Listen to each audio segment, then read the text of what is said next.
La banane dessert. Les producteurs des pays d'Afrique, des Caraïbes et du Pacifique sont en concertation ici à Abidjan. Et pour cause, leurs parts de marché à l'exportation sur l'Europe sont menacées suite à la suppression progressive de leurs avantages commerciaux, avec comme conséquence l'évasion des bananes des pays d'Amérique latine. Les pays latino-américains ont augmenté leur production. Ils sont favorisés par les volumes qui sont exportés d'abord sur leur marché naturel, les États-Unis, et sur le marché européen où ils viennent nous faire concurrence, alors qu'à l'inverse, les pays ACP ne peuvent pas vendre leurs bananes sur le marché américain. Donc je pense qu'il y a là une forme de déséquilibre. Face aux craintes émises, l'ambassadeur de l'Union européenne s'est voulu rassurant. On va continuer, malgré la pression d'autres pays, à protéger au moins un peu cette filière qui, comme je disais aujourd'hui, pour moi, a beaucoup d'avenir. Il faut aussi que le gouvernement le mette dans le plan national de développement comme une priorité. Au vu de l'importance de la filière banane, le ministre de l'Agriculture et du Développement rural de Côte d'Ivoire a exprimé sa totale adhésion à cette rencontre. Le dynamisme de la filière banane revêt en effet un facteur de stabilité sociale et de développement humain important.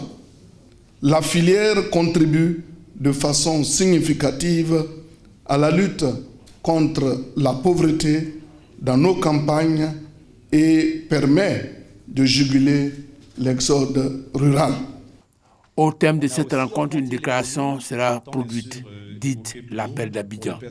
Il s'agira de demander à l'Union européenne une revue du démantèlement des protections commerciales qui leur étaient accordées. Rappelons que ce processus a effectivement débuté avec la signature de l'accord de Genève en 2009.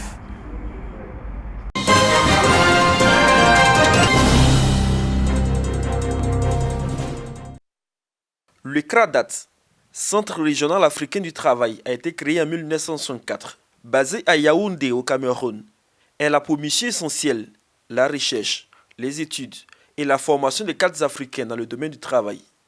Aujourd'hui, cette institution panafricaine de 18 pays membres est à l'agonie. Il nous faut un nouveau souffle de vie. Une préoccupation des travaux de la 42e session ordinaire du conseil d'administration. Il était nécessaire de réorienter le CRADAT, de lui donner une nouvelle impulsion.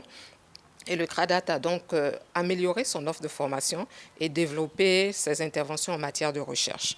Mais ceci étant, il était nécessaire d'adapter les statuts du CRADAT à cette nouvelle réalité. Donc cette session sera l'occasion pour les experts et ensuite pour les ministres de doter le centre d'une nouvelle configuration avec la révision des statuts. Les experts des pays membres proposent au ministre d'autres vocations et stratégies pour l'amélioration de la formation des cadres africains.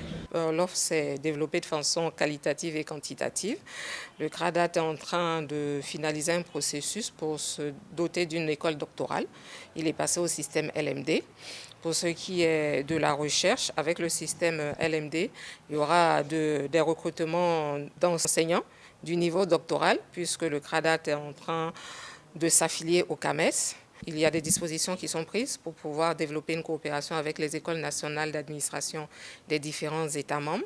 Après Genève, cette rencontre ordinaire de Yaoundé permettra au président du conseil d'administration, l'ivoirien Pascal Kokou Abina, et à ses pairs de trouver les ressources nécessaires pour redynamiser le CRADAT.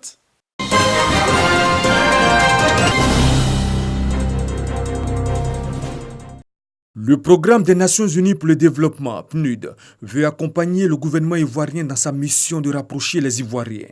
Le représentant résident par intérim de cette agence onusienne a fait cette annonce lors d'une audience avec la ministre Maria Toukoni.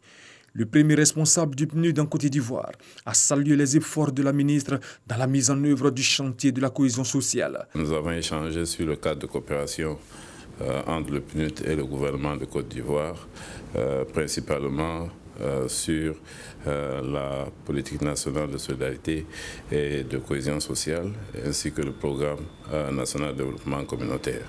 Et nous nous sommes engagés à renforcer cette coopération pour le bien-être des populations ivoiriennes. Dans cette même dynamique, la ministre de la Solidarité, de la Cohésion sociale et de la lutte contre la pauvreté a partagé avec son hôte un projet majeur de cohésion sociale. À cette audience, les questions relatives à la lutte contre la pauvreté ont aussi été évoquées. Pour rappel, le PNUD appuie les initiatives du gouvernement comme par exemple les dialogues intercommunautaires. Cette activité permet aux populations d'une localité de se parler et d'identifier elles-mêmes des sources de conflits et d'y proposer des pistes de solutions.